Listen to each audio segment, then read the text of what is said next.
بسم اللہ الرحمن الرحیم وَأَمَّا السَّائِلَ فَلَا تَنْهَرْ قال اللہ تبارک و تعالی فی شان حبیبہ فی مقام آخر ان اللہ و ملائکتہ یصلون علی النبی یا ایھا الذین آمنوا صلوا علیہ وسلموا تسلیما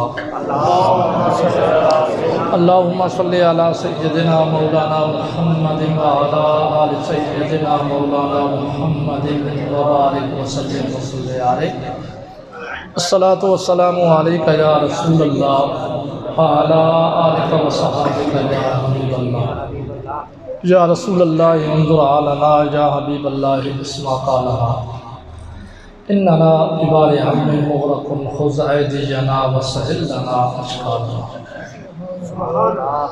بعد از حمد و صلوات سب سے پہلے بڑی خوشی ہوئی اس مدرسے کو دیکھ کر، اور اس مسجد کو بھی میں نے بڑے عرصے بعد میں جہاں پہ آیا ہوں اس مسجد میں کچھ عرصہ پہلے محرم شریف کے غالباً ایک پروگرام میں آیا تھا، لیکن اب اس مسجد کا ماحول بھی اور ہے، وہ اس وجہ سے کہ علامہ سلیمان صاحب نے جہاں پہ بڑی محنت کی، اپنے دین کی خدمت کی، اللہ تبارک و تعالیٰ ان کی اس کاوش کو قبول کرے اور انہیں اللہ تبارک و تعالیٰ اسی طرح لمبی زندگی، صحت والی زندگی عطا کرے اور اس میں دین کی خدمت کرنے کی توفیق عطا کرے۔ اصل کام دنیا کے اندر یہی کرنے کے ہیں، کیونکہ اس دنیا کی زندگی ملی اس لیے ہے کہ اللہ اور اس کے رسول کے دین کی خدمت کی جائے۔ بڑے خوش قسمت ہوتے ہیں وہ لوگ جنہیں اللہ تبارک و تعالیٰ اپنے دین کی خدمت کے لیے چن لیتے ہیں۔ اور میں جب یہ بات کہہ رہا ہوں تو دین سے میری مراد پکا سنی ہے،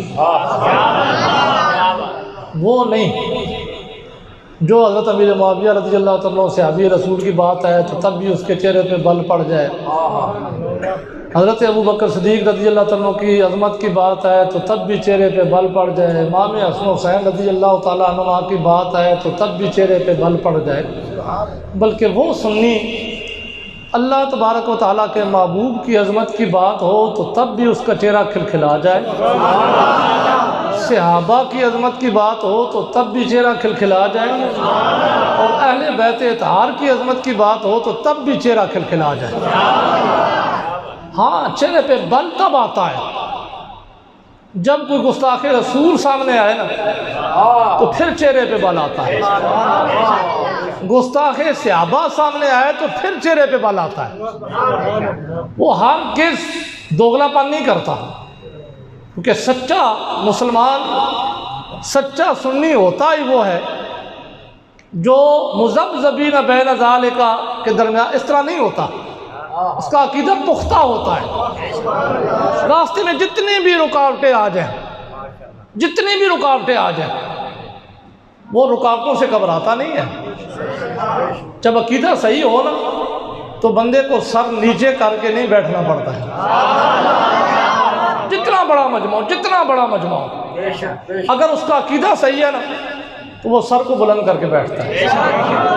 ابھی 12 ربیع الاول شریف کو میں نے حضور علیہ السلام کی نورانیت پہ ایک دلیل دیتے ہوئے نا یہ وہاں پہ چوک کے اوپر کہا تھا، میں نے یہی بات کی تھی، میں نے کہا جی ہمارا عقیدہ سچا ہے اس لیے ہم چھپ کے بات نہیں کرتے، ہم سر عام بات کرتے ہیں کہ یہ ہمارا عقیدہ ہے۔ اگر تمہارا عقیدہ قرآن و حدیث سے ثابت ہے تو ہمارا جھوٹا ثابت کر دو، اپنا سچا ثابت کر دو۔ جب بھی نہیں کہا تو یہ ریکارڈ ہے، اندر ریکارڈ ہے، اس کی وجہ یہ میں اس لیے نہیں بیان کر رہا کہ میرے اندر کوئی کمال ہے، اس لیے بیان کر رہا ہوں کہ آپ کو یہ بتانا چاہتا ہوں کہ جس عقیدے پہ ہم قائم ہیں نا وہ عقیدہ کسی مولوی کا نہیں گڑا ہوا، وہ عقیدہ کسی پیر کا نہیں گڑا ہوا، وہ عقیدہ قرآن و سنت کا ہے، اور قرآن و سنت پختہ ہوتے ہیں، ان میں رد و بدل نہیں ہوتا۔ اس لیے ہم جو عقیدہ بیان کرتے ہیں وہ سچا عقیدہ اس لیے ہے کہ اس میں تبدیلی آ نہیں سکتی۔ یہ نہیں ہو سکتا کہ کل تک تو آپ کہیں جی سنی کا یہ عقیدہ ہے، پرسوں اگر آپ کو ایران کے ریال ملنا شروع ہو جائے تو آپ تبدیلی ہو جائے۔ سنی کا یہ عقیدہ نہیں ہوتا۔ ایران ہو، سعودیہ ہو، امریکہ ہو، پاکستان ہو، سنی تو سارے ڈالروں کو ٹھوکر مار کے کہتا ہے، سرے محفل کہتا ہے، عقیدہ ہے تو یہی رہے گا، قیامت تک یہی رہے گا۔ نعرے تکبیر، نعرے رسالت، جشن میلاد النبی۔ اچھا، میری ان سے زیادہ ملاقات نہیں ہے، لیکن حافظ مقدر صاحب مجھے اکثر بتاتے رہتے ہیں نا، تو میں اس لیے ان سے بھی پوچھ لیں کہ میں اس لیے بھی خوش ہوتا ہوں کہ جو عقیدے کا پختہ ہو نا اور عقیدے کا کام کرنے والا ہو۔ لوگ تو مجھے کہتے ہیں نا کہ چلو میری عزت کرتے ہیں عقیدے کی وجہ سے، سچی بات یہ ہے کہ جو ہمارے خالص عقیدے کا کام کرنے والا ہو نا، میرا جی چاہتا ہے کہ میں اس کی جوتیاں اٹھاؤں، اس لیے کہ وہ بہت اچھا کام کر رہا ہے۔ کہ میں ایک مثال آپ کو دے دیتا ہوں، آج حالانکہ میں نے کبھی ایسی باتیں نہیں کی، میں تو آتا ہوں اپنی تقریر کے عنوان پہ تقریر کرتا ہوں پھر چلا جاتا ہوں، لیکن سچی بات ہے میرا دل بہت خوش ہے کہ یہ وہی جیٹھل تھا نا۔ جیٹھل والوں کو تو یاد ہوگا کہ آپ کو تو جلوس بھی کوئی نہیں نکالنے دیتا تھا، آپ بڑی مشکل میں ہوا کرتے تھے، لیکن اب وہی گاؤں نہیں ہے۔ کتنے خوبصورت انداز سے آپ اپنے دین کا کام کر رہے ہیں، تو کسی نہ کسی کی تو محنت ہوگی نا، آپ سب کی بھی شامل ہے یہ نہیں، کیونکہ یہ دین کا کام کسی ایک کے سپرد نہیں ہوتا، سب کے اجتماعی کاوش ہوتی ہے، لیکن کسی کو نمایاں تو ہونا پڑتا ہے نا، کسی کو راستہ تو بتانا پڑتا ہے۔ میں ایک مثال آپ کو دینا چاہتا ہوں کہ میں اپنے عقیدے پہ کام کرنے والوں سے کتنا خوش ہوتا ہوں۔ ابھی حال ہی میں میرے پاس شام کے ٹائم کچھ لوگ آئے، چکوال میں ایک مسجد ہے، غالباً مسجد حسنین ہے یا تھلیل روڈ پہ ہے نا، تو وہاں اسی قسم کی جو کمیٹی ہے نا وہ دوغلا پنی کا مظاہرہ کر رہی تھی۔ امام صاحب مجھے نہیں پتا کون تھے، کہ ان کا نام کیا تھا مجھے یہ بھی نہیں پتا، وہاں کے کمیٹی والے بندے میرے پاس مسئلہ پوچھنے کے لیے آئے۔ مسئلہ یہ بنا کہ 2 جنازے پڑھانے ہیں، ایک جنازہ شیعہ کا ہوگا، ایک جنازہ سنی کا ہوگا، 2 جنازے پڑھانے۔ انہوں نے امام صاحب کو انہوں نے کہا آپ نے جنازہ پڑھانا ہے، انہوں نے کہا جی میں نہیں پڑھا سکتا، میں نہیں پڑھاتا۔ اب دیکھیں کمیٹی والے کیا کر سکتے ہیں، زیادہ سے زیادہ یہی نا کہ ہم تمہیں مسجد سے نکال دیں گے، یہی ہوگا نا۔ وہ اپنی قبر تو خراب کر رہے ہیں نا، ساتھ دھمکیاں یہی دیتے ہیں نا کہ تیری روزی رک جائے گی، تو روزی دینے والی تو اللہ کی ذات ہے، روزی سے ڈرنا کیا، کیونکہ اللہ تبارک و تعالیٰ فرماتے ہیں وَمَا مِن دَابَّةٍ فِي الْأَرْضِ إِلَّا عَلَى اللَّهِ رِزْقُهَا۔ انسان تو انسان، اللہ فرماتے ہیں زمین پہ کوئی بھی زیرو چیز ہے اس کا رزق میرے ذمہ ہے، رزق اللہ نے دینا ہے۔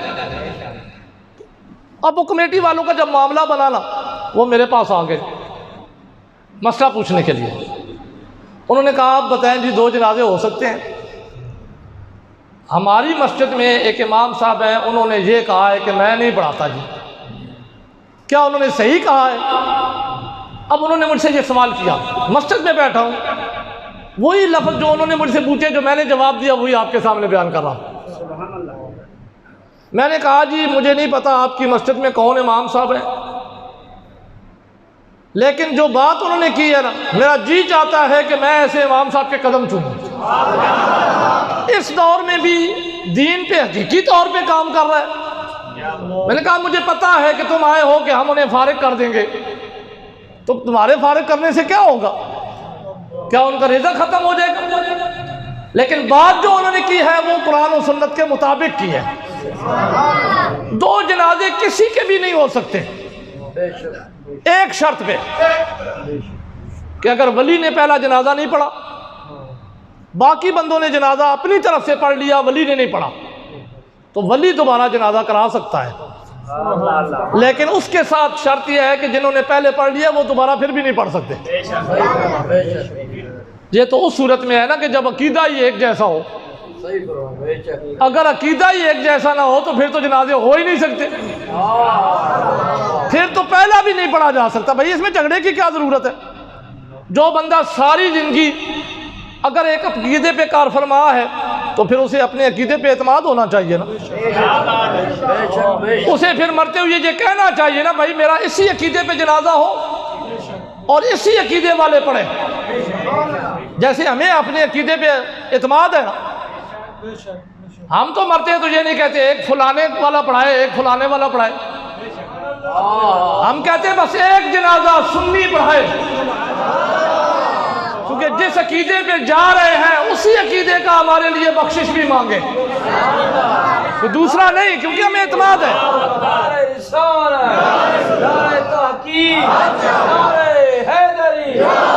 تو چلیں اب ٹائم چونکہ بڑھ رہا ہے نا، تو یہ باتیں میں نے آج پہلی مرتبہ اس طرح کی. آپ سارے مجھے جانتے ہیں کہ میں کبھی تقریر میں اس قسم کی باتیں نہیں کرتا، لیکن صرف خوشی کی بات ہے، دل میں خوشی تھی اس لیے یہ اظہار ہو گیا.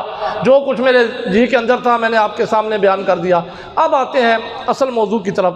میں نے آپ کے سامنے قرآن مجید فرقان حمید قرآن رشید کی سورہ دخا کی ایک آیت مقدسہ تلاوت کی ہے، جس کے اندر مالک الملک ارشاد فرماتے ہیں وَأَمَّا السَّائِلَ فَلَا تَنْهَرْ. اللہ تبارک و تعالیٰ نے خطاب کیا اپنے محبوب کو. رب کا محبوب ہمارا بھی محبوب، اللہ نے انہیں ہماری جانب رسول بنا کے بھیجا، وہ ہمارے رسول، ہم ان کے امتی. اب ان کی عظمت ذرا سنیے. اللہ تبارک و تعالیٰ نے فرمایا محبوب وَأَمَّا السَّائِلَ فَلَا تَنْهَرْ. آپ کے پاس سوالی آئے نا، کون ہے؟ سوالی، سوال کرنے والا، مانگنے والا. اچھا سوالی کب بندہ بنتا ہے؟ جب اس کے پاس کوئی چیز نہ ہو تو تب ہی سوالی بنتا ہے نا. جس بندے کے پاس کوئی چیز موجود ہو وہ اس کا سوال تو نہیں کرتا نا. مانگتا تب ہے جب اسے کوئی مشکل ہوتی ہے، تب ہی کسی سے مانگے گا نا. میری مشکل ہے، میری مشکل حل کر دو. اللہ تبارک و تعالیٰ فرما رہے ہیں محبوب آپ کے پاس سوالی آئے. کیا مطلب؟ کسی کے پاس کوئی چیز نہ ہوگی تو وہ آپ کی بارگاہ میں آئے گا مانگنے کے لیے. کوئی مشکل میں ہوگا تو مشکل کشا آپ کو سمجھ کے آئے گا. کسی کی حاجت ہوگی تو آپ کو حاجت روا سمجھ کے آئے گا. دنیا کے اندر ایسا ہوگا کیونکہ میں آپ کو اپنا رسول بنا کے بھیج رہا ہوں، تمام رسولوں سے فضیلت عطا کر کے بھیج رہا ہوں. آپ کی امت بھی قیامت تک ہے، آپ کے بعد کوئی رسول بھی نہیں آئے گا. لہذا میرے بندوں کو جب تکلیف ہوگی، میرے بندوں کو جب مشکل پیش آئے گی، میرے بندوں کو جب حاجت ہوگی تو محبوب وہ تیرے در پہ آئیں گے، وہ سوال تجھ سے کریں گے. حالانکہ عطا کون کرتا ہے؟ اللہ ہی نہیں کرتا. کیا نعرہ لگاتے ہو؟ یا اللہ مدد، یہی نعرہ لگاتے ہیں. باقی سب شرک و بدعت. ہم تو یہ نہیں لگاتے باقی سب شرک و بدعت، لیکن کچھ تو لگاتے ہیں نا. یا اللہ مدد، حاجت روا صرف اللہ، مشکل کشا صرف اللہ. کوئی نبی ولی حاجت روا نہیں ہو سکتا، مشکل کشا نہیں ہو سکتا. آج ہمیں یہ عقیدہ بتایا جاتا ہے، انہی سے کبھی پوچھ لو. حاجت روا کوئی نہیں ہو سکتا، مشکل کشا کوئی نہیں ہو سکتا، مددگار اللہ کے علاوہ کوئی نہیں ہو سکتا. تو اللہ نے قرآن میں کیوں فرمایا محبوب سوالی تو تیری بارگاہ میں آئیں گے؟ جب حاجت روا بھی محبوب نہیں، مشکل کشا بھی نہیں، مددگار بھی نہیں، تو پھر اللہ یوں فرماتے ہیں محبوب تیری بارگاہ میں سوالی آئیں گے تو میرے در پہ بھیج دینا.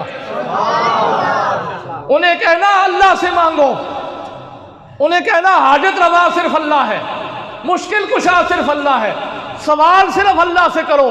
غیر اللہ سے سوال کرنا شرک ہے. اللہ نے یہ نہ فرما کے بلکہ یوں قرآن مجید میں آیت نازل کر کے محبوب سوالی جو بھی آئے، سوال جیسا بھی ہو، جس وقت بھی آئے، جہاں کہیں سے بھی آئے، جیسا بھی ہو، سوالی تیری بارگاہ میں آئے گا، مانگے گا تجھ سے، حاجت تیری بارگاہ میں پوری پیش کرے گا، مشکل تیری بارگاہ میں پیش کرے گا. وَأَمَّا السَّائِلَ فَلَا تَنْهَرْ. محبوب جیسی مشکل ہو اس کی مشکل حل کر کے اسے بھیجنا ہے، جیسی حاجت ہو اس کی حاجت روائی کرا کے بھیجنا ہے، جیسا سوال ہو ایسا عطا کر کے بھیجنا ہے. اس لیے کہ میں مشکل کشا ہوں لیکن میں نے تجھے مشکل کشا بنا کے بھیجا ہے. میں حاجت روا ہوں، تجھے حاجت روا بنا کے بھیجا ہے. میں مددگار ہوں، تجھے مددگار بنا کے بھیجا ہے. تو یہ تو قرآن سے عقیدہ ثابت ہوا کہ حاجت روا نبی بھی، مشکل کشا نبی، مددگار نبی، کیونکہ اللہ فرماتے ہیں وَأَمَّا السَّائِلَ، محبوب سوالی تیری بارگاہ میں آئیں گے۔ اچھا یہاں اللہ تبارک و تعالیٰ نے یہ کہا کہ محبوب سوالی آئیں گے تو ان کی ماں تحت الاسباب تو نے مدد کرنی ہے، ماں فوق الاسباب مدد نہیں کرنی، کیونکہ وہ تو میرا کام ہے۔ اللہ تبارک و تعالیٰ نے کوئی قید تو نہیں لگائی نا۔ اللہ تبارک و تعالیٰ نے فرمایا محبوب سوالی جو بھی سوال کرے، چاہے اس کا سوال ما تحت الاسباب کے تحت ہو یا ما فوق الاسباب کے تحت ہو، سوال کرنا اس کا کام ہے، میری دی ہوئی طاقت سے عطا کرنا تیرا کام ہے۔ پر اس آیت کو صحابہ اکرام نے کس طرح سمجھا؟ اب صحابہ اکرام تو ایمان کا معیار ہے نا، جن کا ایمان صحابہ اکرام جیسا ایمان ہوا تو وہ تو ہدایت پاک ہے، قرآن کہتا ہے۔ لیکن صحابہ کے نعرے لگانا بڑا آسان ہے، ہم غلام صحابہ ہیں یہ کہنا بڑا آسان ہے، لیکن میں پھر یہ بات کرنا چاہتا ہوں کہ غلام صحابہ بھی صرف سنی ہے، سنیوں کے علاوہ کوئی غلام صحابہ نہیں ہو سکتا۔ جس طرح ختم نبوت کے تاجدار علم بردار سارے بنتے ہیں نا، تاجدار ختم نبوت کے علم بردار ہم ہیں، تو کیا ایک تاجدار ختم نبوت کانفرنس کرا کے بندہ علم بردار بن جاتا ہے تاجدار ختم نبوت؟ بھئی عقیدہ ہی صحیح نہ ہو تاجدار ختم نبوت کے بارے میں تو اس کا کانفرنس کرانا کیا معنی رکھتا ہے؟ اس کے تاجدار ختم نبوت کے نعرے لگانا کیا معنی رکھتا ہے جب عقیدہ ہی صحیح نہ ہو؟ ہم دیکھیں نا، میں ایک چھوٹی سی مثال، میں اپنے موضوع سے اگر ہٹ رہا ہوں لیکن چھوٹی سی مثال، کیونکہ ہمیں دھوکہ دیا جاتا ہے، سنیوں کو دھوکہ دیا جاتا ہے کہ ہم ختم نبوت پہ کام کر رہے ہیں جی، اس لیے تم بھی ہمارے ساتھ مل جاؤ۔ ختم نبوت کے بارے میں علامہ صاحب جانتے ہیں نا، آپ نے بھی حدیثیں سنی ہوں گی، وہ بھی یہ پڑھتے ہیں، وہ بھی یہ حدیثیں پڑھتے ہیں۔ بہت زبردست دلیل ہے نا جو ختم نبوت پہ، وہ ترمذی شریف کی حدیث مبارکہ حضرت ثوبان رضی اللہ تعالیٰ عنہ راوی ہے، جس میں حضور علیہ السلام نے فرمایا انا خاتم النبیین لا نبی بعدی، بڑا واضح پیغام دیا حضور علیہ السلام۔ لیکن کبھی کسی مولوی سے یہ پوچھنا بھائی یہ حدیث شروع کہاں سے ہوتی ہے، کسی بھی مولوی سے پوچھنا، چاہے اسٹیج پہ بیٹھا ہو چاہے کسی اور اسٹیج پہ بیٹھا ہو، کہو یہ حدیث شروع کہاں سے ہوتی ہے، تو حدیث کے شروع کے الفاظ یہ اللہ تبارک و تعالیٰ کے محبوب نے فرمایا لا تقوم الساعۃ حتیٰ تلحق قبائل من امتی۔ پہلے اللہ کے نبی نے ایک جملہ ارشاد فرمایا، آپ نے فرمایا سنو میرے یارو، قیامت نہیں قائم ہوگی۔ کیا فرمایا؟ لا تقوم الساعۃ، قیامت قائم نہیں ہوگی۔ قیامت کا علم تو صرف اللہ کے پاس نہیں ہے، قیامت کا علم تو صرف اللہ جانتا ہے۔ انہی سٹیجوں پہ ہمیں بتایا جاتا ہے کہ ان اللہ عنده علم الساعہ، قیامت کا علم اللہ کے پاس ہے۔ جو نبی میں قیامت کا علم مانے گا وہ مشرک۔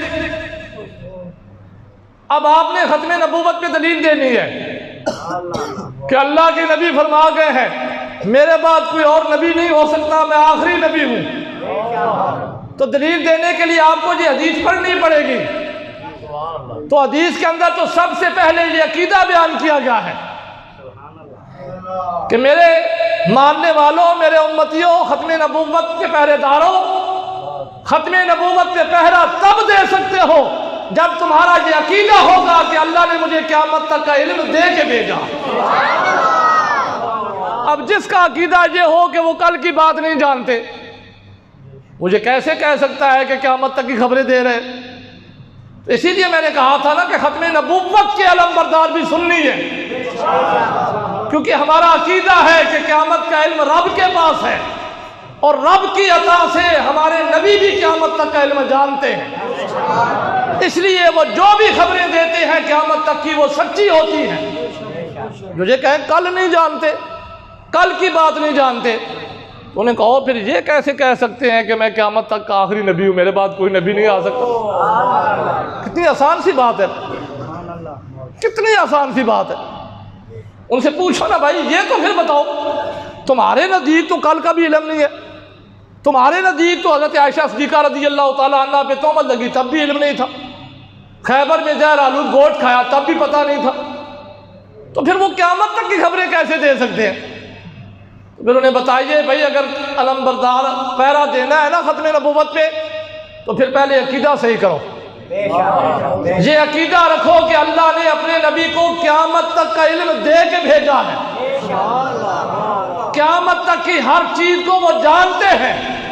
اس لیے اگر وہ یہ فرمائے کہ انا خاتم النبیین لا نبی بعدی، تو یہ اٹل حقیقت ہے کہ انہیں رب نے علم دے کے بھیجا ہے، قیامت تک کا علم ان کے پاس ہے، وہ جانتے ہیں کہ قیامت تک کیا ہوگا، کون کون آئیں گے، کتنی اعلان نبوت جھوٹے کریں گے، اس لیے وہ خبریں دے رہے ہیں کہ وہ جانتے ہیں۔ جس کا یہ عقیدہ ہوگا وہ ختم نبوت پہ پہرا دے گا۔ اب صحابہ ہم غلام صحابہ ہیں جی، تو غلام صحابہ بننے کے لیے بھی پھر عقیدہ صحیح کرنا پڑے گا۔ صحابہ کا عقیدہ کیا تھا؟ اپنے موضوع کی طرف آتے ہوئے ایک حدیث پیش کرنے لگا ہوں، اور حدیث بھی میں بخاری شریف سے شروع کرتا ہوں نا، کیونکہ اکثر یہ کہا جاتا ہے کہ سیاستہ میں سے بخاری سے حدیث پیش کرو جی، تو میں بخاری شریف کی پہلی حدیث آپ کے گوش گزار کرنے لگا ہوں۔ حدیث کو پہلے ذرا سنیے گا، پھر اس کے بعد میں اس موضوع پہ آؤں گا، اور پھر میں جو اصل آیت شروع کی ہے کہ صحابہ اکرام اس آیت پہ عمل کس طرح کیا کرتے تھے۔ اللہ تبارک و تعالیٰ نے جب فرمایا نا محبوب سائل تیری بارگاہ میں آئیں گے، تو انہیں جھٹکنا نہیں ہے، انہیں عطا کر کے بھیجنا ہے۔ یہ نہیں فرمایا کہ سائل کیا مانگنے کے لیے آئے گا، یہ بھی نہیں فرمایا کب آئے گا، یہ بھی نہیں فرمایا کہ آپ کی ظاہری زندگی کے اندر آئے گا۔ آپ جب چلے جائیں گے اس دنیا سے ظاہری طور پہ تو پھر نہیں آئے گا، بلکہ قرآن مجید کی آیت ہے، قیامت تک کے لیے یہ آیت ہے۔ اللہ نے فرمایا محبوب سائل جو بھی ہوگا، جیسا بھی سوال ہوگا، بظاہر آپ دنیا کے اوپر ہو یا زمین کے نیچے ہو، سائل آپ کی بارگاہ میں آئے گا، سوال وہ کرے گا، عطا آپ نے کرنا ہے۔ اب صحابہ اکرام اس آیت کو کس طرح لیتے تھے؟ بخاری شریف کی حدیث ہے نا، حضور علیہ الصلوۃ والسلام کے صحابی جلیل القدر صحابی حضرت عبداللہ ابن عباس رضی اللہ تعالیٰ عنہ، ان کے پاس ان کے ایک شاگرد بیٹھ ہوئے تھے، عطا بن ابی رباح، یہ تابعی ہے۔ عطا بن ابی رباح فرماتے ہیں نا، میں حضرت عبداللہ ابن عباس رضی اللہ تعالیٰ عنہ کی بارگاہ میں بیٹھا ہوا تھا نا، کیونکہ میں ان کا شاگرد تھا، تو شاگرد اپنے استادوں کے پاس بیٹھتے ہیں، بیٹھا ہوا تھا تو عبداللہ ابن عباس رضی اللہ تعالیٰ عنہ نے مجھے مخاطب کر کے کہا، الا اریک امرأۃ من آل الجنہ، عطا میں تجھے جنتی عورت دکھاؤں؟ سوال ذرا سنیے، الا اریک امرأۃ من آل الجنہ، عطا دیکھنا چاہتے ہو جنتی عورت؟ اب جنت تو غیب نہیں ہے، جو جنت میں چلا جائے وہ واپس آ سکتا ہے، جو جنت میں چلا جائے وہ واپس آ سکتا ہے دنیا کے اندر۔ تو حضرت عبداللہ ابن عباس رضی اللہ تعالیٰ تو اپنے شاگرد کو کہہ رہے تھے، میں تجھے جنتی عورت دکھانا چاہتا ہوں، دیکھنا چاہتے ہو؟ تو کیا وہ انہیں جنت میں لے جا کے دکھاتے؟ اگر یہ کہو گے نا جنت میں لے جا کے دکھاتے، تو پھر تو میں اور خوش ہو جاؤں گا۔ جس نبی کے یاروں کا یہ مقام ہے، اس نبی کا کیا مقام ہوگا پھر جواب تو انہوں نے دینا ہے نا، ہم تو عقیدہ رکھتے ہیں۔ اگر وہ یہ کہیں نا کہ جنت میں لے جا کے دکھاتے، یا یوں کہیں گے جی انشاءاللہ جنتی ہوگی، تو حدیث کے اندر تو ایسے کوئی لفظ نہیں ہے۔ پھر انشاءاللہ تو سب کے بارے میں کہا جا سکتا ہے، ہر مومن کے بارے میں کہا جا سکتا ہے یہ بھی جنتی ہے، تو پھر عورت کا کیوں تذکرہ کر رہے تھے کہ عورت دکھاتا ہوں اور وہ بھی جنتی؟ کوئی نہ کوئی وجہ تو ہوگی نا۔ اب وجہ کیا تھی؟ فرماتے الا اریک امرأۃ من آل الجنہ، جنتی عورت دیکھنا چاہتے ہو؟ اب یہ حدیث کے الفاظ نہیں ہے، لیکن آپ کو سمجھانے کے لیے میں ان میں اضافہ کر رہا ہوں۔ حدیث کے الفاظ آئیں گے تو میں آپ کو بتاؤں گا۔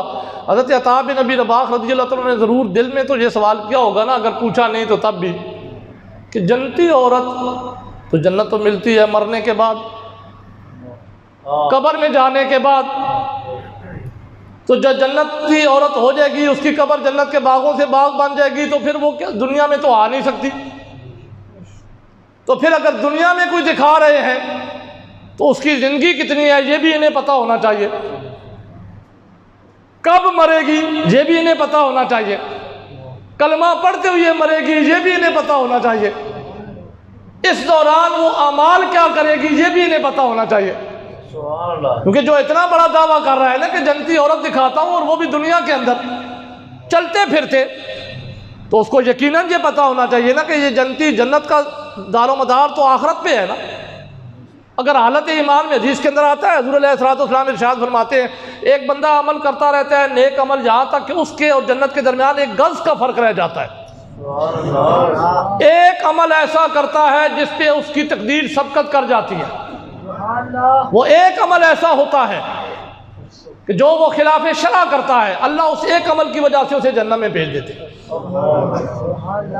اب یہاں تو حدیث اتنا زیادہ ہمیں احتیاط بتا رہی ہے، تو حضرت عبداللہ ابن عباس رضی اللہ عنہ تو فرما رہے تھے میں ابھی جنتی عورت دکھاتا ہوں، دیکھنا چاہتے ہو یہیں پہ دکھاتا ہوں، قبر پھاڑ کر بھی نہیں کہ کسی قبر کو گھیر کر تجھے بتاؤں گا کہ یہ جنتی ہے، پر میں نہیں، یہاں سے ہلنے کی ضرورت نہیں ہے، اٹھنے کی ضرورت نہیں ہے، زمین کے اوپر تجھے جنتی عورت دکھاتا ہوں۔ تو ذہن میں تو سوال گئے ہوں گے، آپ عالم الغیب ہیں، آپ کے پاس غیب کا علم ہے، آپ حاضر و ناظر ہیں، آپ کے پاس حضور علیہ الصلوۃ والسلام کے امتیوں کے اعمال کا علم موجود ہے، یا آپ نے عطا کی ہے، آپ مختار کل ہیں کہ آپ کسی کو جنت دے رہے ہیں؟ جنتیں تو وہی بانٹتا ہے نا جو رب کی طرف سے مختار کل بن کے آئے۔ تو تین عقیدے ذرا ذہن میں رکھے۔ عطا بن ابی رباح رضی اللہ تعالیٰ کے ذہن میں ضرور یہ بات گئی ہوگی، جنت غیب ہے، آپ کہہ رہے ہیں جنتی عورت ہے، آپ غیب کا علم جانتے ہیں؟ جنت کہہ رہے ہیں جنتی عورت ہے، ابھی دنیا کے اندر ہے، اس نے اعمال کرنے ہیں، اس کا خاتمہ کس حال میں ہوگا؟ آپ کو کیسے پتا کہ وہ حالت ایمان میں مرے گی؟ یا جنت آپ نے دے دی، آپ کے پاس اختیار ہے جنت دینے کا؟ تو حضرت عطا بن ابی رباح رضی اللہ تعالیٰ عنہ کے ذہن میں یہ سوال ضرور گئے، لیکن جواب حدیث کے اندر موجود ہے۔ چونکہ یہ حدیث کے الفاظ نہیں تھے اس لیے میں نے آپ کے سامنے پہلے بیان کر دیا۔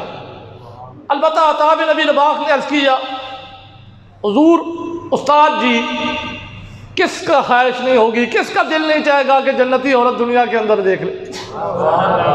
اگر آپ دکھائیں تو میں بھی دیکھنا چاہتا ہوں، دکھا دیں۔ تو حدیث کے الفاظ ہیں سامنے سیاہ رنگ کی عورت، سیاہ رنگ کی عورت، اللہ کی بارگاہ میں رنگ میٹر نہیں کرتے،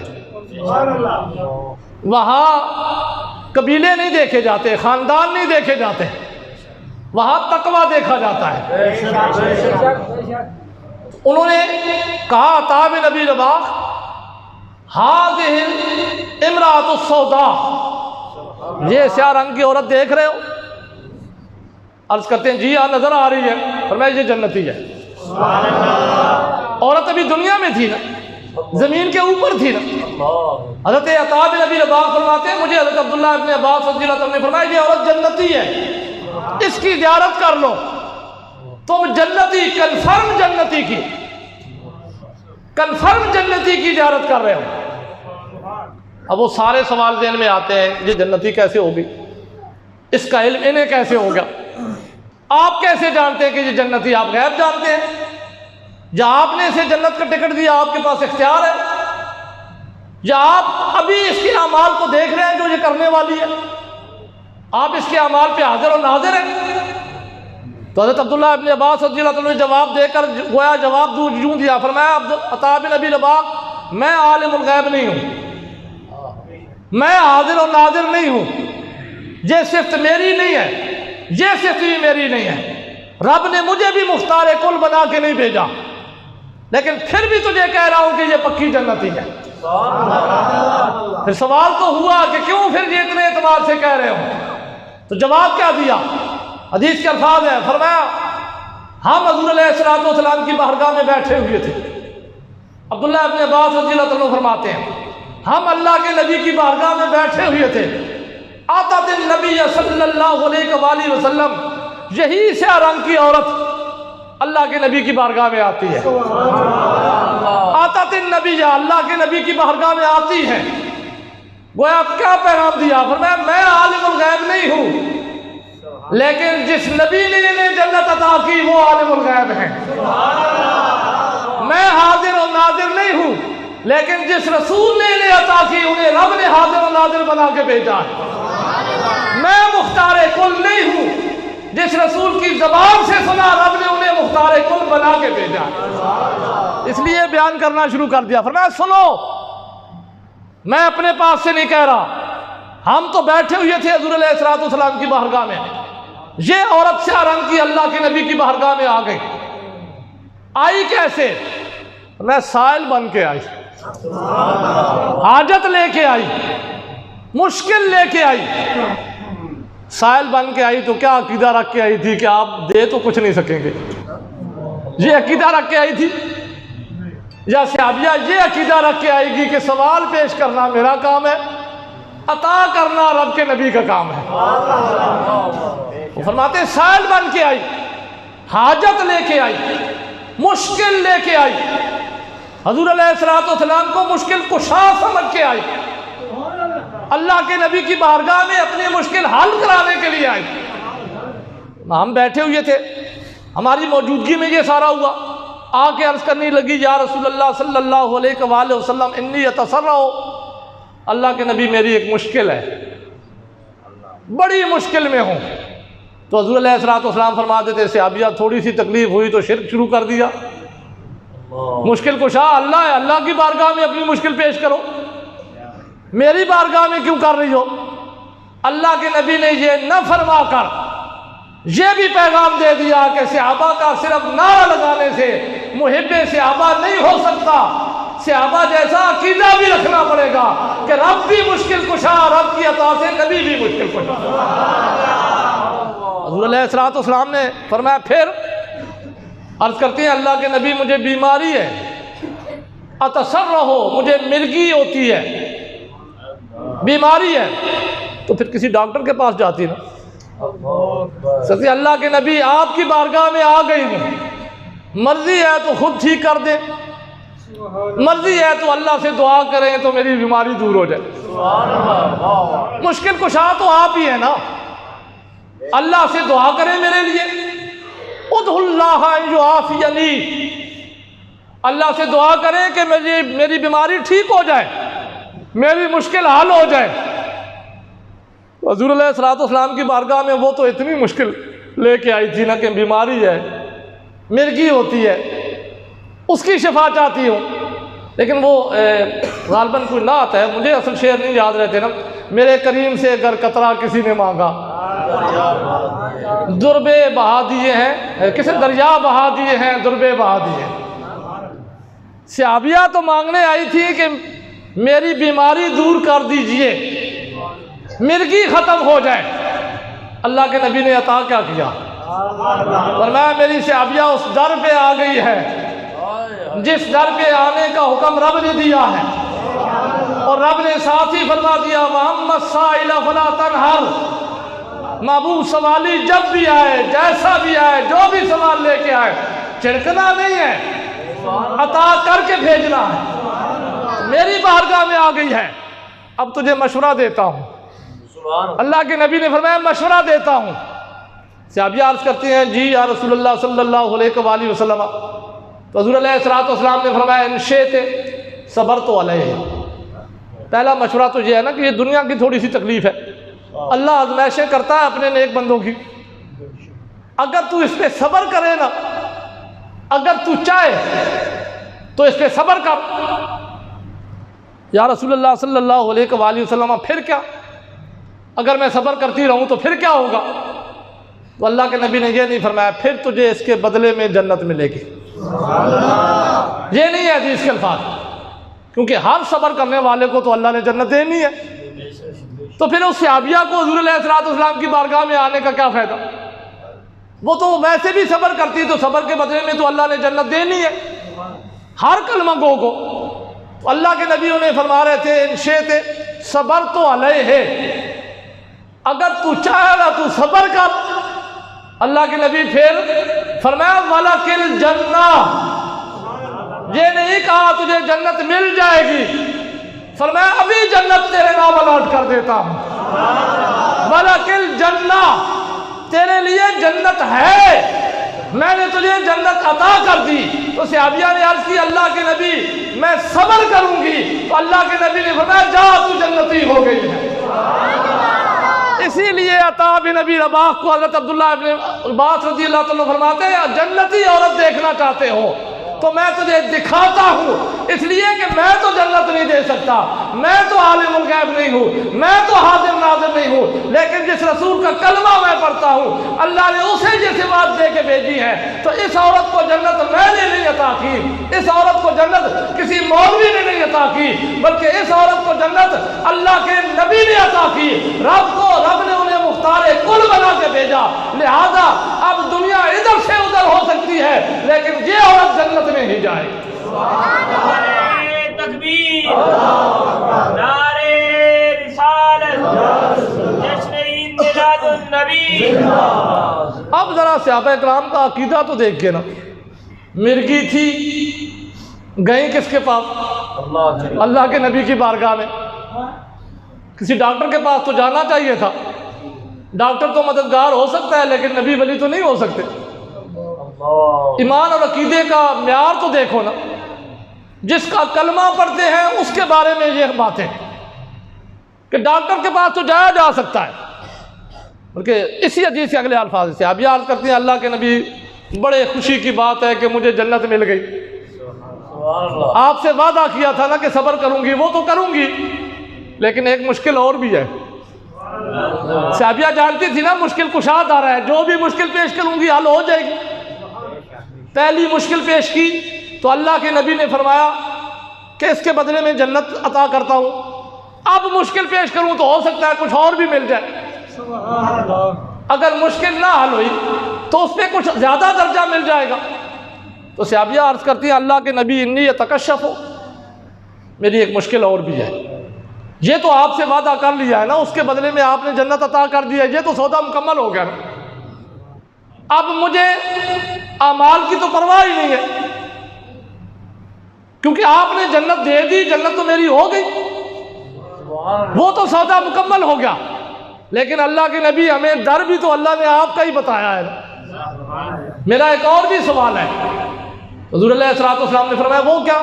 عرض کرتے ہیں انی یتکشف، جب مجھے مرگی ہوتی ہے نا تو مجھے ہوش نہیں رہتا، اپنے جسم پہ کنٹرول نہیں رہتا، تو میں بے پردہ ہو جاتی ہوں۔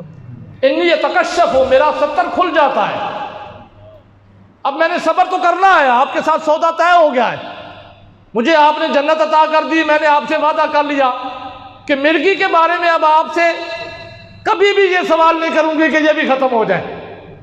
میرا تو عقیدہ تھا اگر عرض کرتی نا اللہ کے نبی یہ بھی ختم کر دے، حضور علیہ الصلوۃ والسلام وہ بھی ختم کر دیتے، لیکن صحابیہ تھی نا، عرض کی اللہ کے نبی سودا مکمل، لیکن اگلی میری مشکل یہ ہے کہ اب میں مرگی تو برداشت کروں گی، اس پہ صبر کروں گی کیونکہ جنت جو مل گئی بدلے میں۔ انہوں نے کہا جنت میں لے لوں گی، نمازیں پڑھ کے، تبلیغیں کر کے، حج کر کے، پھر بیماری دور کرے۔ جیسے ہی اللہ کے نبی نے فرمایا وَلَكِ الْجَنَّةُ، تو صحابیہ خوش ہو گئی کہ اب میں حج کروں یا نہ کروں جنت تو مجھے مل گئی، میں نمازیں پڑھوں یا نہ پڑھوں جنت تو مجھے مل گئی۔ لیکن جس رب کی ذات نے اپنے نبی کے وسیلے سے مجھے اتنا بڑا مقام دیا، میں اس کا شکریہ کیوں نہ ادا کروں؟ یہ نمازیں، حج، روزہ، زکوٰۃ جنت کے لیے نہیں، یہ رب کی نعمتوں کے شکریہ کے لیے ہوتے ہیں۔ جنت ان سے نہیں ملے گی، جنت رب کے فضل سے ملتی ہے۔ تو صحابیہ عرض کرتی ہیں اللہ کے نبی وہ ہو گیا، لیکن اب ہوگا یہ کہ جب بھی مجھے مرگی ہوتی ہے، طریقہ پہلے سے بھی یہی رہا ہے کہ میرا ستر کھل جاتا ہے، میرا ستر تکشف کھل جاتا ہے۔ تو اللہ کے نبی نے فرمایا اس سوال میں جنت عطا کی، اب تو نے میرے ساتھ سودا طے کر لیا، ایسے در پہ سوال لے کے آئی ہے جس کے بارے میں رب فرماتے ہیں کہ سالی آئے تو جھڑکنا نہیں ہے، اب تجھے جھڑکوں گا نہیں کہ ایک عطا کر دیا اب چلی جا۔ فرمایا جا میری صحابیہ، اب کبھی تیرا ستر نہیں کھلے گا، یہ بھی تیرا مسئلہ حل کر دیا کہ تو نے صبر بھی کرنا ہے لیکن جس چیز کا تجھے خوف تھا میں اللہ سے دعا کر کے تیری یہ مشکل بھی حل کرا دیتا ہوں کہ آج کے بعد تیرا کبھی ستر نہیں کھلے گا۔ صحابہ فرماتے ہیں وہ جب تک زندہ رہی مرغی ہوا کرتی تھی لیکن کبھی ستر نہیں کھلا، کیونکہ اس در پہ گئی تھی نا جس در کے بارے میں اللہ فرماتے ہیں وَأَمَّا السَّائِلَ فَلَا تَنْهَرْ، اپنا محبوب کو اتنا مقام بنا کے بھیجا ہے کہ لوگوں کو محبوب تیرے در پہ بھیجوں گا، لیکن ساتھ ہی فرمایا میرے محبوب جو بھی آئے جیسا بھی سوال لے کے آئے تو نے انہیں جھڑکنا نہیں ہے، سوال کرنا ان کا کام ہے، عطا کرنا تیرا کام ہے۔ اچھا اب چونکہ ٹائم بڑی تیزی سے گزر رہا ہے نا، میں ایک اور حدیث بخاری شریف کی آپ کے سامنے بیان کر دیتا ہوں نا۔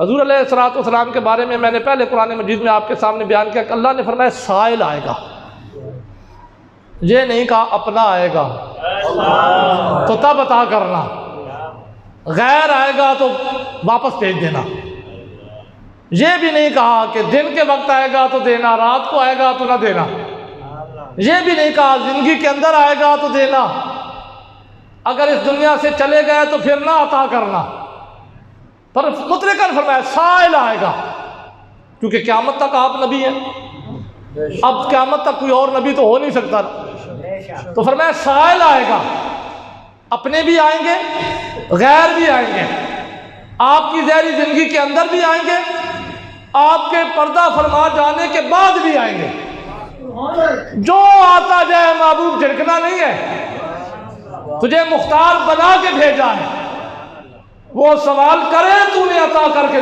بھیجنا ہے۔ اب اس کی ایک دلیل دیکھ لینا، یہ بھی بخاری شریف کی حدیث ہے، میں قرآن مجید اور بخاری شریف سے نیچے ابھی تک نہیں آیا، میں نے ابھی تک قرآن مجید کی آیت تلاوت کی ہے اور ایک حدیث مبارکہ بخاری شریف کی پڑھی ہے، اب یہ دوسری حدیث پھر بخاری شریف کی پڑھنے لگا ہوں، صحیح حدیثیں ہیں، ان میں جرا بھی نہیں ہو سکتی، اس حدیث کا بھی لب لباب پیش کر لوں تاکہ بات بھی سمجھا سکوں اور ٹائم بھی تھوڑا خرچ ہو۔ ایک قبیلے کا سردار مشرک قبیلے کا حضور علیہ الصلوۃ والسلام کی مخالفت کرتا رہا، اپنے قبیلے والوں کو بھی اس نے کلمہ نہیں پڑھنے دیا کیونکہ سربراہ تھا نا، اس کی اجازت کے بغیر تو قبیلے والے پڑھ نہیں سکتے تھے، سب کو اس نے کلمہ نہیں پڑھنے، اس نے کہا اس نبی کا کلمہ نہیں پڑھنا، یہ ہمارے بتوں کو برا بھلا کہتا ہے۔ اب اسے مشکل پیش آ گئی نا، بعض روایات میں یہ آتا ہے کہ اس نے اپنی بچی کی شادی کرنی تھی تو اس کے لیے پیسے نہیں تھے، اس نے دل میں سوچا کہ اگر میں کسی سے مانگتا ہوں نا تو لوگ کہیں گے یہ قبیلے کا سربراہ ہے، دیکھو اس کے پاس پیسے نہیں ہیں، حالات تو بندے پہ آتے رہتے ہیں نا ایسے۔ دوسرا اس کے دل میں گیا کہ جس سے مانگوں گا نا وہ باقی لوگوں کو بھی بتائے گا تو بڑی شرمندگی ہوگی، دیکھو قبیلے کا سربراہ ہو کر یہ مانگ رہا ہے۔ آخر میں عظمت بھی اپنے نبی کے دیکھیے، جب سوچتا رہا تو اس کے دل میں ایک ہی خیال گیا، ایک ایسا بندہ ہے جس کی بارگاہ میں جاؤں تو کبھی خالی بھی نہیں لوٹوں گا اور ندامت بھی نہیں ہوگی، کسی کو بتائے گا بھی نہیں، اتنی عظیم ہستی ہے وہ، حالانکہ کلمہ نہیں پڑھتا تھا لیکن پھر بھی اس کے دل میں یہ تصور تھا کہ اگرچہ میں ان کا کلمہ نہیں پڑھتا لیکن ہستی ایسی ہے کہ جو بھی اس کے در پہ گیا خالی نہیں آیا، اور مانگتے ہوئے گیا تو پھر فوٹو سیشن بھی نہیں ہوا۔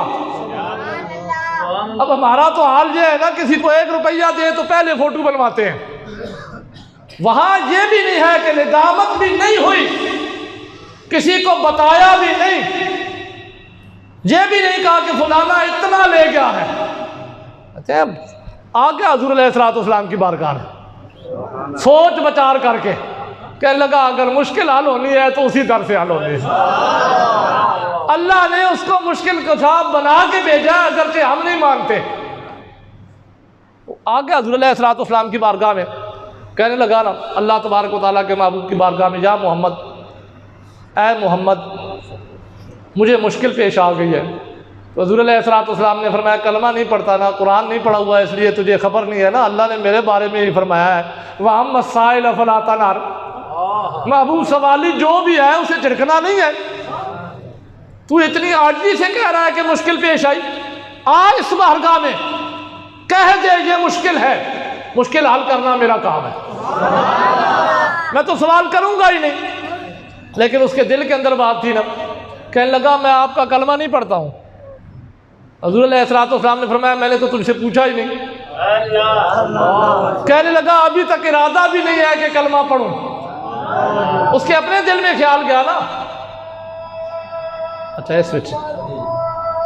اس کے اپنے دل میں خیال گیا نا کہ شاید یہ رقم دیتے ہوئے کہیں گے کہ میرا نبی ہونا مان لے, اب کلمہ پڑھ لے تو پھر تیری مدد کرتا ہوں. اس لیے اظہار کر دیا. اس نے کہا کلمہ پڑھتا بھی نہیں ہوں, ارادہ بھی ابھی تک نہیں ہے آپ کا کلمہ پڑھنے کا. تو حضور علیہ السلام نے فرمایا میں نے کہا ہی نہیں تجھے کہ پیسوں کے بدلے کلمہ پڑھ. وہ ایمان ہی کیا جو پیسوں کے بدلے ہو, وہ عقیدہ ہی کیا جو پیسوں کے بدلے میں ہو. یہاں سے پیسے ملے نا, جیسے میں اکثر یہ کہا کرتا ہوں نا, ہمارے نعت خوان دیکھے نا, اب نعت تو حضور علیہ السلام کی ثنا کا نام ہے.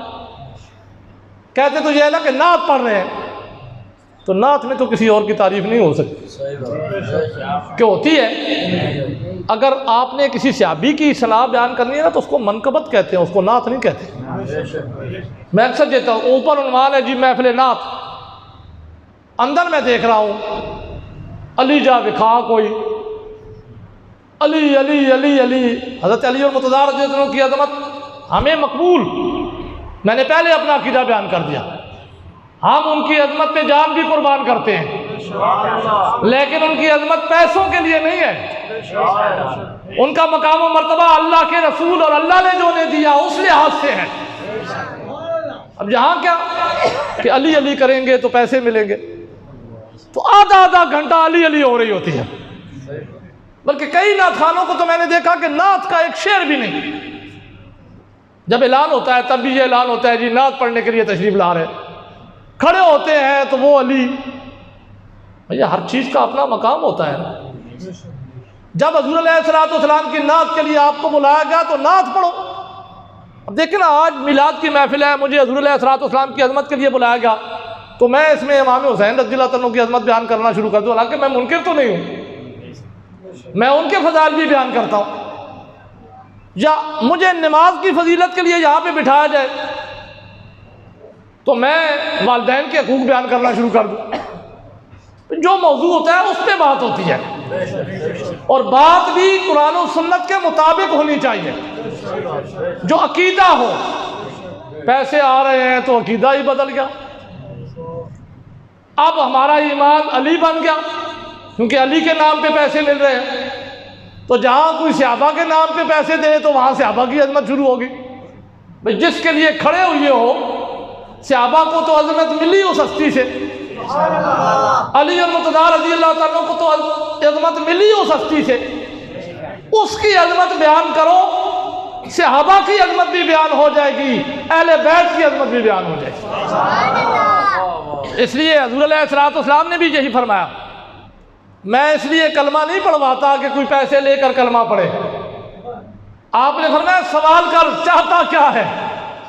مجھے اللہ نے مشکل کشا بنا کے بھیجا ہے, حاجت روا بنا کے بھیجا ہے, مددگار بنا کے بھیجا ہے, اور مجھے رب نے یہ نہیں کہا کہ صرف کلمہ پڑھنے والوں کی مدد کرنا. اور میں تو بھی آ جا, مانگ تو صحیح, مانگتا کیا ہے. جب آپ نے فرمایا نا تو اس نے کہا بڑی مشکل میں ہوں, ایک بکری چاہیے. پوری 2 وادیوں کے درمیان بکریاں چل رہی تھی حضور علیہ السلام کی, 2 پہاڑوں کے درمیان جتنی جگہ تھی وہ ساری بکریوں سے بھری ہوئی تھی. اس نے مانگی اپنی مانگ کے مطابق. اس نے کہا ایک بکری چاہیے. تو پہلے ابھی میں نے شعر پڑھا, وہ کیا تھا, میرے کریم سے گر قطرہ کسی نے مانگا, دریا بہا دیے ہیں دربے بہا دیے. اب اس نے مانگا ایک بکری, اللہ کے نبی نے عطا کیا کیا, حالانکہ کہہ رہا تھا کہ کلمہ پڑھتا بھی نہیں ہوں, ارادہ بھی نہیں ہے. تو حضور علیہ السلام نے فرمایا مانگ کیا مانگتا ہے. اس نے کہا ایک بکری چاہیے. اللہ کے نبی نے فرمایا یہ تیری مانگ تھی, اب میرا بھی تو مقام دیکھنا, رب نے مجھے کیا عظمت عطا کر کے بھیجی. فرمایا ایک بکری تیری مانگ ہے, اب میں عطا کر رہا ہوں. فرمایا ایک نہیں, ساری بکریاں لے کے چلا گیا. اچھا مطلب یہاں حدیث کا اگلا حصہ بیان کرنے سے پہلے نا میں کبھی کبھی حیران ہوتا ہوں کہ وہ کون سے کافر تھے کہ جو حضور علیہ الصلوۃ والسلام کی عظمتیں دیکھ کر کلمہ پڑھا کرتے تھے. عظمتیں بھی کیا. اب دیکھیں نا، میں نے اس بندے کا آپ کے سامنے حدیث کے حوالے سے تذکرہ کیا نا کہ کہا اس نے کلمہ پڑھتا بھی نہیں ہوں، کلمہ پڑھوں گا بھی نہیں، ابھی ارادہ بھی کوئی نہیں ہے. پورے قبیلے کو اس نے کلمہ نہیں پڑھنے دیا، لیکن دیکھا کہ حضور علیہ الصلوۃ والسلام کی شان کیسے دیکھی. صرف عطا ہی دیکھی نا کہ وہ نبی عطا کرتا ہے. کافر حضور علیہ الصلوۃ والسلام کی عطا دیکھ کر کلمہ پڑھا کرتے تھے. میں لعنت بھیجتا ہوں ایسے کلمہ پڑھنے والوں کو جو کہتے ہیں نبی عطا ہی کچھ نہیں کر سکتا. ادھر نبی کے غلام، ادھر نبی کا کلمہ پڑھنے والے، پھر کہتے ہیں کہ نبی تو کچھ دے ہی نہیں سکتا، نبی کے پاس تو اختیار ہی نہیں ہے. مشرکوں کا سربراہ بخاری شریف کے حدیث نیچے جا بھی نہیں رہا، ایک بکری مانگنے کے لیے آیا، اللہ کے نبی نے ساری بکریاں عطا کر دی. اب کیا ہوا؟ خود ہی کلمہ نہیں پڑھا، صرف خود ہی کلمہ نہیں پڑھا. حدیث کے الفاظ ہیں، گھر میں جا کے کہتا ہے نا اپنی قوم والوں کو اکٹھا کر کے، اے قوم اسلمو.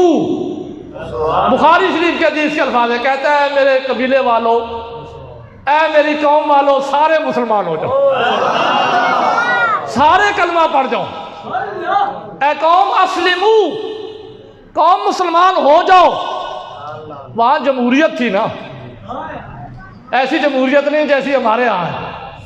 تو کسی نے سوال کیا ہوگا نا قبیلے والوں نے، آقا جی تم تو کہتے تھے کہ کلمہ پڑھیں گے تو غریب ہو جائیں گے، قبیلے والے ساتھ چھوڑ جائیں گے، مشکل آئے گی تو مشکل کون حل کرے گا، غربت آئے گی تو غربت کون دور کرے گا. کیونکہ حدیث کے الفاظ ہے نا، میں اس لحاظ سے کہہ رہا ہوں. فقر آئے گا تو فقر کون دور کرے گا.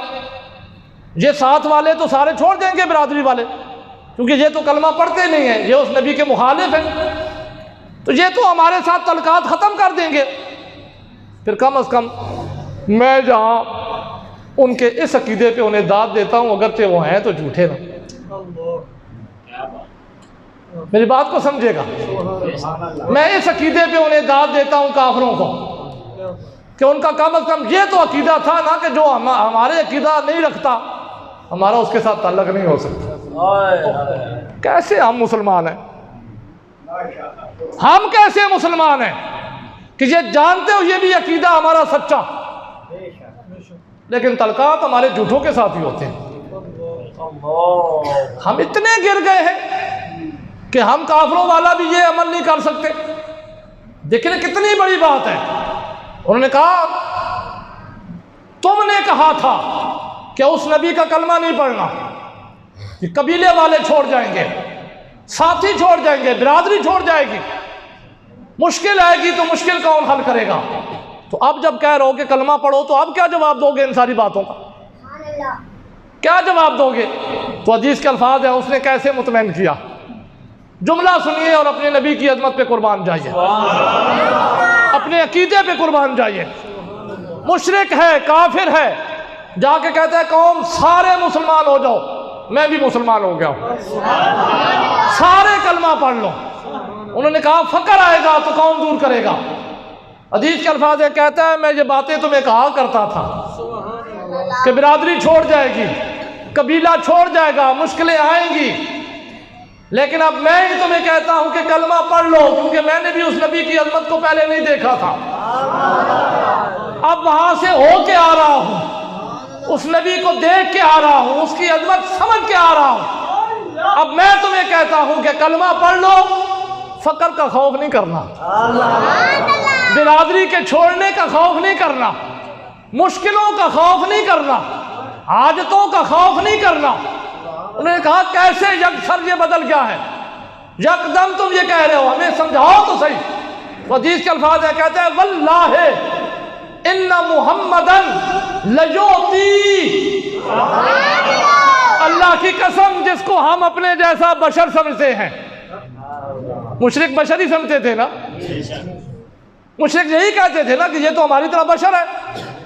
اس نے کہا یہ اللہ کی قسم، واللہ حدیث کے الفاظ ہیں، اللہ کی قسم ان محمدن، اللہ کی قسم ہم نے محمد کو صرف پیدا ہوتے ہوئے دیکھا، چلتے پھرتے دیکھا، ہم نے انہیں اللہ کا نبی سمجھا ہی نہیں، ہم نے انہیں اللہ کا نبی مانا ہی نہیں۔ آج پتا چلا ہے کہ رب نے انہیں لباس بچری میں بھیجا ہے، وہ چلتے پھرتے ضرور ہیں، ہاتھ ان کے بھی دو، ہاتھ ہمارے بھی دو، پاؤں ان کے بھی دو، پاؤں ہمارے بھی دو، ماں کے بطن سے وہ بھی پیدا ہوئے، ماں کے بطن سے ہم بھی پیدا ہوئے، لیکن ہم میں سے کوئی ان کی مثل نہیں ہو سکتا، ہم تو ہیں ہی امتی، نبیوں میں کوئی ان کی مثل نہیں ہو سکتا، رسولوں میں کوئی ان کی مثل نہیں ہو سکتا، اس لیے کہ اللہ نے انہیں یہ مقام دیا ہے کہ واللہ ان محمدن لیوتی، اللہ کے نبی جن کا نام محمد ہے، اللہ کی قسم وہ اتنا دیتے ہیں، اتنا عطا کرتے ہیں، اتنا دیتے ہیں، لا یخاف الفقر، زندگی میں کبھی فقر کا خوف رہتا ہی نہیں۔ نعرے تکبیر، نعرے رسالت، نعرے تحقیق، نعرے حیدری، نعرے غوثیہ۔ اچھا نماز کتنے بجے پڑھتے ہیں؟ 4:15۔ تھکے تو نہیں ہے نا ابھی؟ ایک اور حدیث بیان کر دوں اسی موضوع پہ صرف، ویسے بھی اللہ طاق ہے نا جو حب الفطر طاق کو پسند کرتا ہے، تو ابھی ایک آیت ہوئی، 2 حدیثیں ہوئی، تو حدیثیں تو 3 کر دیں، ایک آیت بھی طاق ہی رہے گی، اللہ تبارک و تعالیٰ کے پسندیدگی میں بھی آ جائے گی یہ محفل۔ تو ایک حدیث اور بیان کر دیتا ہوں نا، اس نے پہلے اس کو سمجھ لیں، وہ کیا بیان کر رہا ہے کہ واللہ ان محمدن لیوتی، کلمہ پڑھ لو، وہ رسول جس کا نام محمد ہے، وہ ذرے کا مختار نہیں، یہ نہیں کہا اس نے، وہ حاجت پوری نہیں کر سکتا یہ نہیں کہا، بلکہ وہ کہتا ہے ان محمدن لیوتی، میں ہو کے آ رہا ہوں، آنکھوں دیکھا حال بتا رہا ہوں، اتنا عطا کرتا ہے، میں نے بکری ایک مانگی پورا ریوڑ مل گیا، اس کی بارگاہ میں جاؤ، جو حاجت لے کے جاؤ، حاجت تم بیان کرو گے اس سے افضل تمہیں عطا کر دے گا۔ ان محمد لیوتی لا یخاف الفقر، کہتے ہیں محمد اتنا عطا کرتا ہے کہ فقر کا خوف رہتا ہی نہیں ہے، جسے وہ دے دیتا ہے وہ پھر کسی در پہ ہاتھ نہیں پھیلاتا بلکہ سب کو عطا کرتا جاتا ہے، جو اس کے ساتھ لگ گیا پھر وہ عطا کرنے والا ہو گیا، وہ مانگنے والا نہیں رہا۔ اتنی عظمت ہے اس رسول کی۔ اچھا دنیا کے اندر تو ہم اتنا کچھ شور ڈال رہے ہیں، میں نے اپنا گلہ پھاڑ دیا ہے یہ سمجھاتے ہوئے کہ حضور علیہ السلام کو اللہ نے مشکل کشا بنا کے بھیجا ہے، آپ کی بارگاہ میں جو جائے گا تو آپ کے بارے میں اللہ تبارک و تعالیٰ کا فرمان ہے کہ محبوب سوالی آئے گا، جھڑکنا نہیں ہے، عطا کرنا ہے۔ لیکن دنیا کے اندر ہم پھر بھی اسی طرح رہیں گے نا، یہ جھگڑے تو چلتے رہیں گے۔ اب یہ جھگڑا ختم کب ہوگا؟ یہ توحید کی جو خود ساختہ انہوں نے تعریف کر رکھی ہے، یہ ختم کب ہوگی؟ اس سلسلے میں ایک اور حدیث آپ کے گوش گزار کر کے آپ کو صرف غور و فکر کی دعوت دیتا ہوں۔ آپ سے مراد میری وہ ہے نا جو مانتے نہیں ہیں، جو مانتے ہیں ان کو تو دینے کی ضرورت نہیں ہے نا، آپ کو تو صرف عظمت کے لحاظ سے بیان کر رہا ہوں کہ آپ کو پتہ چلے کہ ہم جس نبی کا کلمہ پڑھتے ہیں اس کا مقام و مرتبہ کتنا ہے۔ اچھا اگر نبی مشکل کشا نہیں ہے، حاجت روا نہیں ہے، مددگار نہیں ہے، تو بخاری شریف کے ایک حدیث ہے نا، میدان محشر جب بپا ہوگا، سورج سوا نیزے پہ ہوگا نا، سورج سوا نیزے پہ، ہر بندہ اپنے پسینے میں شرابور ہوگا اعمال کے مطابق، بڑا مشکل وقت ہوگا۔ تو بخاری شریف کی طویل حدیث ہے، اس کا بھی لبے لباب پیش کر دیتا ہوں۔ اللہ تبارک و تعالیٰ وہاں پہ سارے ہوں گے، جو یا رسول اللہ مدد کہنے والے ہیں نا وہ بھی ہوں گے، جو اس کو شرک و بدعت کہنے والے ہیں وہ بھی ہوں گے، ایک میدان میں سارے ہوں گے۔ اللہ تبارک و تعالیٰ القاء کرے گا نا بندوں کے دلوں میں کہ کوئی ایسا دروازہ ڈھونڈے نا جو ہماری مشکل حل کرے،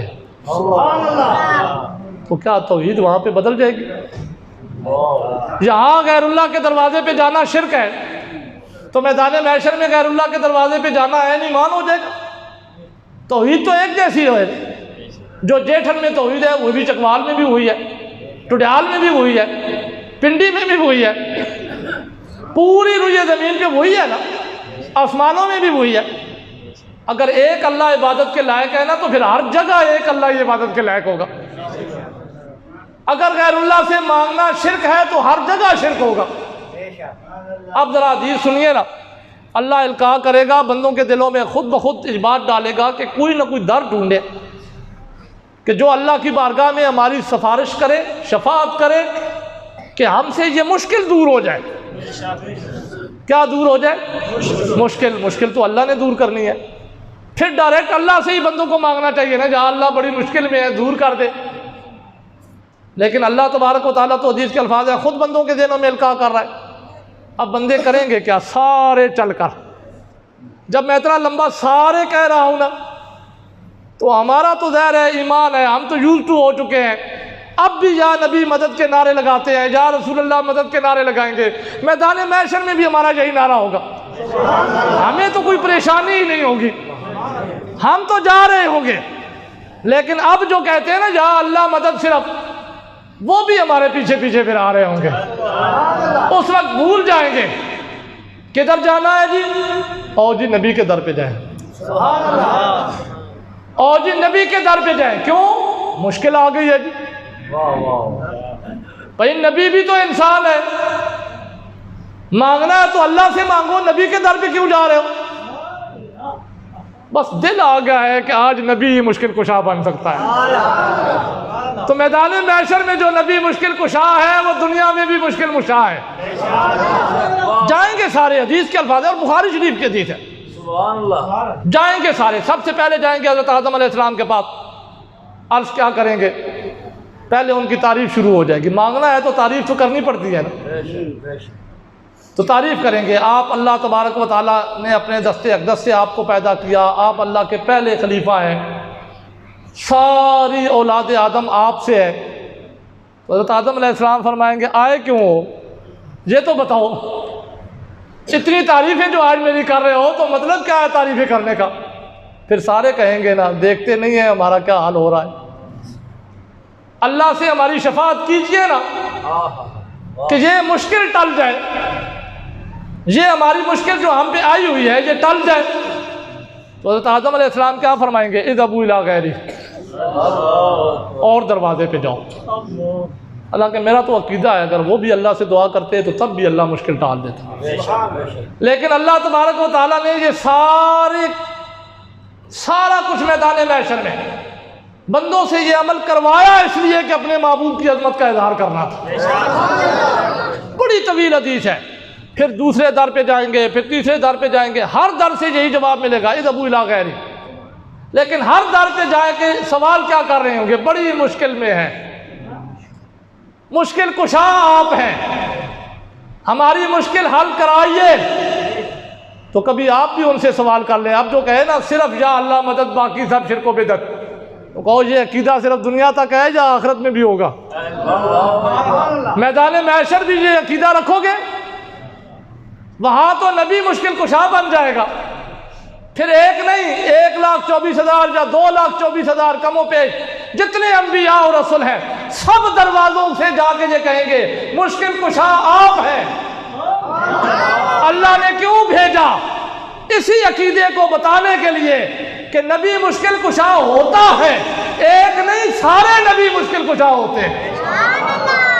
اچھا چلتے چلتے آخری حدیث کے الفاظ، چلتے چلتے ہر نبی کے دربار سے یہ سنتے سنتے کہ اذهبوا الی غیری، اور دروازہ ناک کرو، کسی اور دروازے پہ جاؤ، حضور علیہ السلام کی بارگاہ میں آ جائیں گے۔ عاشق تو آگے آگے خوشی سے نعرے لگاتے ہوئے، یا رسول اللہ کے نعرے لگاتے ہوئے اپنے نبی کے در پہ آ رہے ہوں گے، کیونکہ عاشقوں کا تو یہ جو صنف ہے نا، جو طریقہ ہے، یہ تو حدیث کے اندر بیان ہے نا۔ دیکھیں ایک دن حضور علیہ السلام نے صحابہ کے مجمع میں فرمایا ان اشد امتی حبا للناس، ان اشد امتی حبا للناس، میری امت میں سب سے زیادہ مجھ سے پیار کرنے والے، سب سے زیادہ حبن، اس پر جب اشد آ گیا نا تو یہ عشق کے معنی میں چلا گیا، میری امت میں مجھ سے سب سے زیادہ عشق کرنے والے۔ حالانکہ صحابہ سے زیادہ عشق کوئی بھی نہیں کرتا، لیکن اللہ تبارک و تعالیٰ کے محبوب صحابہ کو فرما رہے تھے یکونون بعدی اللہ کے نبی فرماتے ہیں وہ میرے بعد آئیں گے۔ کیا فرمایا؟ میرے یارو تم بھی بڑا عشق کرتے ہو، سب کچھ لٹانے پہ تیار ہو جاتے ہو، اور لٹایا بھی تم نے، تمہارے ایمان پہ کوئی شک ہی نہیں ہے، لیکن فرمایا مجھ سے زیادہ عشق کرنے والے میرے امتیوں میں سے وہ ہوں گے کون؟ یکونون بعدی، جو میرے بعد ہوں گے۔ کیا فرمایا؟ بعد سے مراد کیا ہے؟ کہ میرے اس دنیا سے چلے جانے کے بعد آئیں گے۔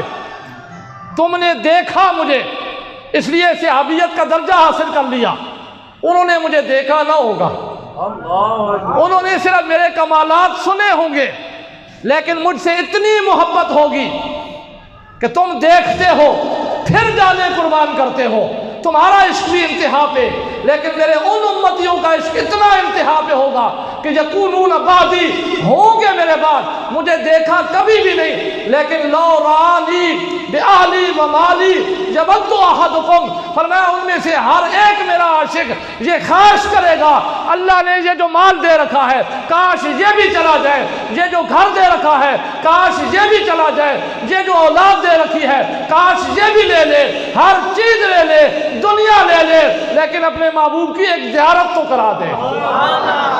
اور اس کا اندازہ آپ دیکھ لیں، اسی میلاد شریف کے مہینے میں لوگ اپنے گھروں کو سجاتے ہیں نا، اپنے پیسے خرچ کرتے ہیں نا، کس لیے خرچ کرتے ہیں؟ حضور علیہ السلام کی زیارت حاصل کرنے کے لیے، ان کی خوشنودی حاصل کرنے کے لیے۔ اللہ کے نبی نے یہی تو مثال دی تھی، فرمایا میرے یاروں وہ بعد میں آئیں گے، وہ یہ خواہش کریں گے کہ پیسے چلے جائیں، مال چلا جائے، لیکن اللہ کے نبی کی ایک زیارت ہو جائے، ہمیں وہ عزیز ہے، سب سے زیادہ عزیز وہ ہے۔ تو میں آپ کے سامنے یہ بیان اچھا میں دوسری جانب آ کر یہی وہ وجہ تھی کہ میں اس لیے کہہ رہا ہوں کہ ہم تو بڑی خوشی سے جائیں گے، ہمیں مشکل کا نہیں مسئلہ ہوگا، ہم تو اس لیے جائیں گے کہ اللہ کے نبی کی زیارت ہو رہی ہے، جن کے بارے میں اللہ کے نبی فرماتے ہیں کہ سب کچھ قربان کرنے کے لیے تیار ہے کہ میری زیارت ہو جائے۔ ہمیں تو وہ وقت ملے گا اللہ کے نبی کی زیارت کا، خوشی خوشی جائیں گے، لیکن یہ مشکل حل کرانا تو انہیں بتانا تھا نا، جو دنیا میں کہتے ہیں کہ نہیں مشکل کشا نہیں ہے۔ اب جائیں گے حضور علیہ السلام کی بارگاہ میں، تو حضور علیہ السلام کی جو تعریف کی جائے گی نا وہاں پہ، وہ حدیث میں ایک جملہ ہے قابل غور ہے، میں اس جملے کی جانب آپ کی توجہ چاہتا ہوں نا۔ آپ کی بڑی شانیں ہیں، بڑی عظمتیں ہیں، کسی صفت کے ساتھ آپ کی تعریف کی جا سکتی تھی، لیکن وہاں ساری روئے زمین کی مخلوق جمع ہو کر کہے گی نا انت خاتم النبیین، آپ آخری نبی ہیں۔ یہ اس وقت کیوں کہا گیا؟ اس وقت یہ کیوں کہا جا رہا ہے کہ انت خاتم النبیین؟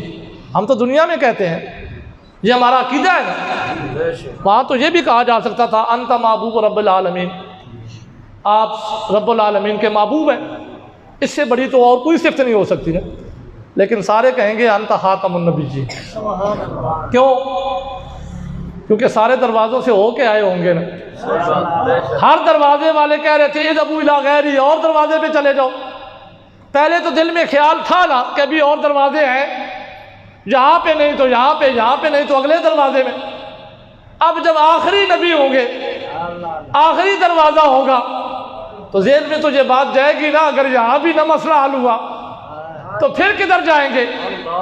اس لیے پہلے ہی اظہار عاجزی یہ کہہ رہے ہیں انت خاتم النبیین، اللہ کے نبی اب مشکل کشا صرف آپ ہیں، اب حاجت روا صرف آپ ہیں۔ اسی لیے تو اعلیٰ حضرت نے کہا تھا نا آج لے ان کی پناہ، آج مدد مانگ ان سے، کل نہ مانیں گے قیامت میں اگر تو مان گیا۔ اسی حدیث کے حوالے سے انہوں نے شعر پڑھا تھا نا، انہوں نے تو لمحہ فکریہ دیا تھا، آج جو کہتا ہے نبی مشکل کشا نہیں ہے تو مان لے فائدہ ہوگا، ماننا تو تجھے پڑے گا، آج بے شک انکار کر، ماننا تو پڑے گا، کل جب قیامت میں تو بھی مانے گا تو پھر اللہ کے نبی کیا فرمائیں گے جب کہیں گے نا انت خاتم النبیین، اللہ کے نبی آپ ہی مشکل کشا ہے، آپ کے علاوہ اور کوئی مشکل کشا ہو ہی نہیں سکتا، دروازے ہی ختم ہو گئے، آپ کا آخری دروازہ ہے، ہماری مشکل حل ہونی چاہیے۔ تو اللہ کے نبی فرمائیں گے انا لہا انا لہا، میرے یاروں میں ہی تو اس کے لیے ہوں، اللہ نے میرے بارے میں ہی تو فرمایا ہے محبوب سوالی جیسا بھی ہو جو بھی ہو اسے جھڑکنا نہیں ہے۔ فرمایا جو گستاخ رسول نہیں ہے، جو گستاخ صحابہ نہیں ہے، جو گستاخ اہل بیت نہیں ہے، آتے جاؤ دامن میں لے کے تمہیں جنت میں لے جاتا جاؤں گا۔ تو وہاں پتا چلا کہ سوالی وہاں پہ بھی آپ کی بارگاہ میں آئیں گے، اللہ کے نبی انہیں عطا کر کے جنت میں عطا کر۔ یہ صرف اللہ تبارک و تعالیٰ نے حضور علیہ السلام کی بیان کی۔ وَأَمَّا السَّائِلَ فَلَا تَنْهَرْ۔ میری اور آپ کی کتنی خوش قسمتی ہے کہ اللہ نے ہمیں اس نبی کا امتی بنایا۔ پھر اس نبی کی عظمت کا اظہار کرنے کے لیے کم از کم میلاد کی ایک محفل تو ہمارا حق بنتا ہے۔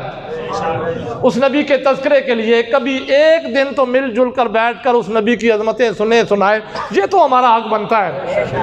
اس لیے جتنا زیادہ حضور علیہ السلام کی عظمت کا اظہار کرو گے، سنو گے، سناؤ گے، اس پہ محبت بڑھے گی، اور جتنی زیادہ محبت بڑھے گی ایمان بھی اتنا ہی پختہ ہوگا۔ اللہ تبارک و تعالیٰ عقیدہ حق اہل سنت و جماعت پہ قائم و دائم رکھے۔